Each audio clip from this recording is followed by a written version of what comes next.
এই পৃথিবীতে যারাই আল্লাহর নাফরমানি করেছে তাদেরকে আল্লাহ এমনভাবে শাস্তি দিয়েছেন যারা ইতিহাসের পাতায় জায়গা করে নিয়েছে।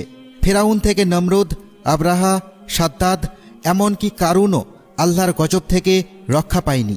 এখানে একটা বিষয় লক্ষ্য করলে বুঝবেন, আল্লাহ তাদের শাস্তি দিয়েছেন কিছু ক্ষুদ্র প্রাণী দিয়ে, যেমন মশা, মাছি, পঙ্গপাল, পাখি, আরও অনেক কিছু।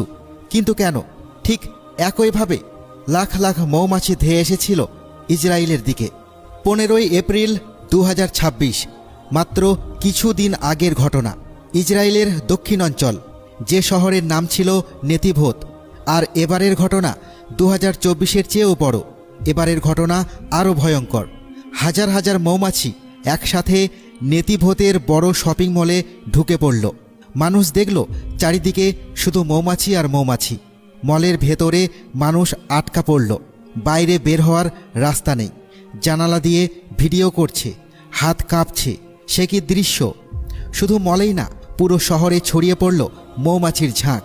বাসার বারান্দায় মৌমাছি, গাড়ির উপর মৌমাছি, রাস্তায় মৌমাছি, যেদিকে তাকাই সেদিকেই মৌমাছি।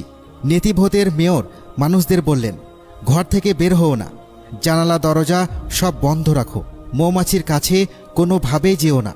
পুরো শহর যেন থেমে গেল। কিন্তু সবচেয়ে মজার ঘটনাটি ঘটল তখনই। মৌমাছির ঝাঁক গেল সামরিক বিমান ঘাঁটিতে। একটা মিলিটারি প্লেন উঠতে যাবে, মৌমাছির ঝাঁক সারি সারি ঢুকে গেল বিমানের ইঞ্জিনে আর ডানায়। বিমান আর উঠতে পারল না।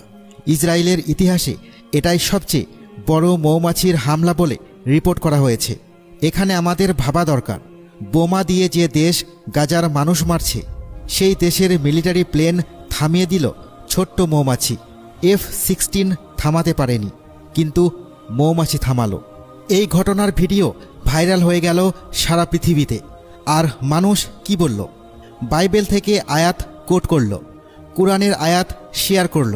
একজন লিখল, বাইবেলের ইশায়া 18 নম্বর আয়াত বলে, সেই দিন রব ডাক দিবেন মিশরের নদীর ধারে যে মাছি আছে তাকে, আর সিরিয়ার দেশে যে মৌমাছি আছে তাকে।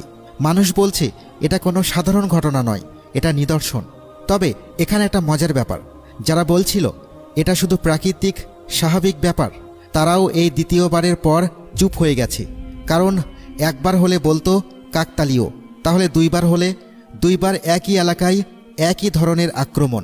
না, এটা কোনো কাকতালীয় নয়।